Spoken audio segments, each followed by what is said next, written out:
महाराष्ट्र भाजपा के चुनाव प्रभारी राज्यसभा सांसद एवं यूपी के पूर्व उप मुख्यमंत्री डॉक्टर दिनेश शर्मा ने उत्तर पश्चिम मुंबई लोकसभा चुनाव क्षेत्र में संगठनात्मक बैठक कर आगामी चुनाव की रणनीति पर चर्चा किया।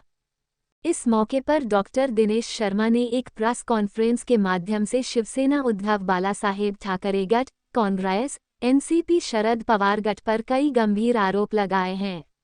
उन्होंने कहा, विपक्षी दल के शीर्ष नेता सिर्फ अपने परिवार के लोगों की सीट बचाने हेतु जोड़ तोड़ में लगे हैं। इस अवसर पर भाजपा नेता जयप्रकाश ठाकुर, अमरजीत मिश्र, संतोष मिर्हेका, विधायक विद्या ठाकुर, भारती लवेका, संजय उपाध्याय, मुरजी पटेल सहित भारी संख्या में बीजेपी के नेता उपस्थित थे। ट्रिपल तलाक के बारे में, 370 के बारे में, CAA के बारे में इस बार भी हमने दिया है और जो संकल्प लिया था बीजेपी ने उसे पूरा किया है। और अब इतना कह सकते हैं कि 10 साल में जो संकल्प पूरे हुए हैं, आने वाले जो 5 वर्ष हैं उसमें और बड़े संकल्प पूरे होने हैं।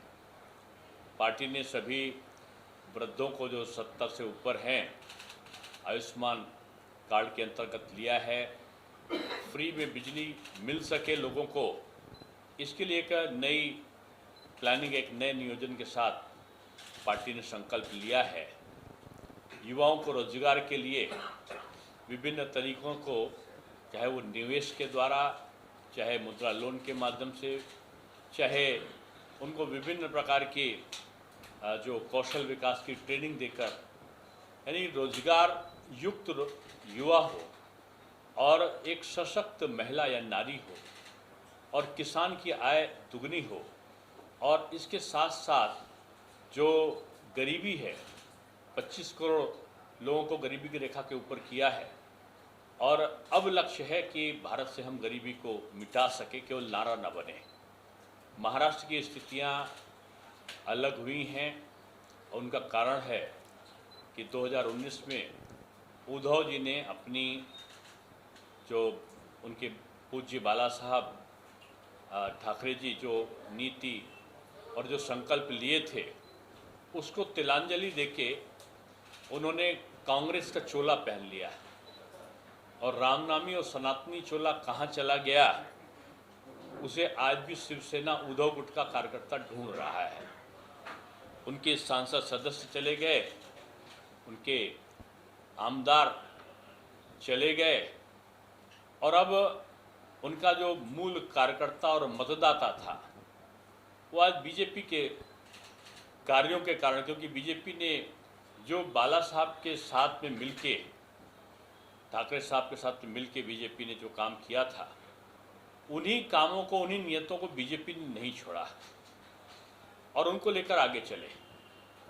और खुशी इस बात की है कि आदरणीय राज ठाकरे साहब ने जो मन से है, उन्होंने मन से भी नरेंद्र मोदी जी को समर्थन दिया है। मैं समझता हूं कि उद्धव जी को अपने उन परंपराओं को और गौरव को सोचना चाहिए था। राम जी का विरोध करने वाली कांग्रेस के साथ जो राम जन्मभूमि के शिला पूजन के समय लोगों को यहाँ बंद कर दिया गया कि वो उत्सव नहीं मनाएंगे, हनुमान चालीसा करेंगे तो उनकी गिरफ्तारी हो जाएगी, कुछ और विरोध करेंगे तो कंगना रनौत ऐसी महिला का घर गिरा दिया जाएगा। ये एक तानाशाही सरकार चलाई थी और उसका नतीजा यही हुआ कि आज ये सत्ता विहीन हुए हैं और भविष्य में भी सत्ता के दूर दूर तक करीब नहीं होने वाले हैं। बीजेपी का टारगेट है जो महायुति है, हम सब एक साथ मिलकर अपने नीचे के सम्मेलन भी हमने संपादित किए हैं। एक दूसरे के कार्यकर्ताओं का हमारी संचालन समिति में समावेश भी है। यहाँ नेता मिले हैं, दल मिले हैं और दिल भी मिला है। और मैं समझता हूँ कि जो विपक्षी गठबंधन है उसमें हाहाकार है और उनके में शक्ति नहीं है मोदी की ललकार का सामना करने की। अब तो यहाँ पर तमाम प्रकार के घोटाले सामने आए। अब मैं कोई खिचड़ी का या किसी का घोटाले को उल्लेख नहीं करना चाहता हूँ, लेकिन यहाँ गली गली में शोर है। अब आगे मुझे नहीं पता कि क्या है, लेकिन यहाँ शोर है। यहाँ बहुत सारे प्रमुख लोग थे विपक्ष के जिन्होंने अच्छा नहीं किया। हालांकि खिचड़ी जब चूल्हे पर पकती है तो पाचन होता है, स्वास्थ्य के लिए अच्छी होती है। जब खिचड़ी दिमाग में पकती है और झोली भरने के लिए पकती है, तो दिमाग में जिनकी खिचड़ी पकती है वो राजनीतिक स्वास्थ्य को खराब करती है। मैं समझता हूँ कि जो महाबिगाड़ी संगठन है, उस महाबिगाड़ी संगठन में खिचड़ी दिमाग में पकी है कुछ नेताओं के, और इस लोकसभा चुनाव में उनका राजनीतिक स्वास्थ्य खराब होने वाला है। आज भी पार्षदों की बैठक हुई है, हमारे जो आमदार हैं, एमएलएज हैं, उनकी बैठक हुई है, हमारे पदाधिकारियों की हुई है। और बीजेपी का संगठन एक बहुत प्रभावी संगठन है, जिसको हम बोलते हैं कि सुपर वॉरियर्स, यानी हमारे उत्कृष्ट योद्धा जो चुनाव के हैं। आप कहेंगे प्रत्याशी नहीं, फिर क्या करें? हमारा प्रत्याशी बीजेपी तलाशती नहीं है। बीजेपी का कार्यकर्ता का एक ही प्रत्याशी है, वो है नरेंद्र मोदी। नरेंद्र मोदी जी को सहयोग करने वाले विजयी बने, इस लक्ष्य के साथ बीजेपी काम कर रही है। और मुझको लगता है कि 4800 सीट पे महायुति बड़े एक समन्वय के साथ में चुनावी जीत की तरफ आगे बढ़ रही है। अभी पार्षद गणों को भी जिम्मेदारी बांटी गई है, हमारे सुपर वॉरियर्स को भी जिम्मेदारी बांटी गई है। सभी हमारे पन्ना प्रमुख तक के लोगों को आज कार्यों का विभाजन हुआ है, और मैं कह सकता हूं कि एक बड़ी जीत की तरफ महाराष्ट्र में बीजेपी और उनके मित्र पक्ष बढ़ रहे हैं। मुझे यही कहना था। अगर कोई प्रश्न हो तो ठीक है, तो आपका धन्यवाद। सर, मुंबई समेत महाराष्ट्र में अभी कई सीटों पर सहमति नहीं बन पाई, क्या कहना चाहिए? मैंने पहले इस चीज़ को क्लियर कर दिया है बात में। देखिए, बीजेपी में और उनके मित्र पक्ष में सीट की शेयरिंग नहीं, दिल की शेयरिंग हुई है, आइडियोलॉजी की शेयरिंग हुई है। और हम विवाद में नहीं, हम संवाद के द्वारा अपने गठबंधन को हमने बनाया है। तो ये एक इमैटेरियल सा प्रश्न है। अब क्योंकि अभी तीसरे चौथे चरण, अभी पहले ही चरण कल होगा, तो भी जो बाद के चरण की कुछ सीटें हैं तो जल्दी उनका घोषणा होगा। आज देखिए, आज भी हुआ है 2 सीटों का।